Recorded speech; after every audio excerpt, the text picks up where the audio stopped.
Entendemos que, como decía, la situación crítica del país, de nuestra economía y el empleo, nos exige a las fuerzas políticas y a los interlocutores sociales la necesidad de buscar alternativas de más largo alcance, alternativas más globales.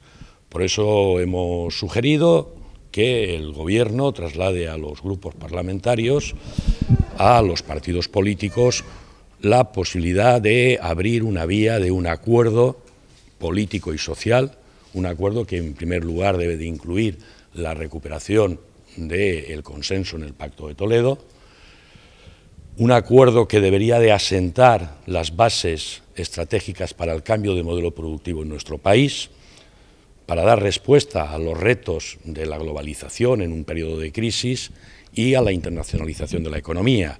Eso tiene dos nombres: es potenciar política industrial y es desarrollar un modelo energético que posibilite la competitividad de nuestra economía. El día 28 el Gobierno tiene que presentar el proyecto de ley. La situación crítica urge. Yo creo que tenemos por delante entre 10 y 15 días. Es decir, evidentemente no hay que plantear que son fechas cerradas, pero lo demás sería no atender realmente a las necesidades.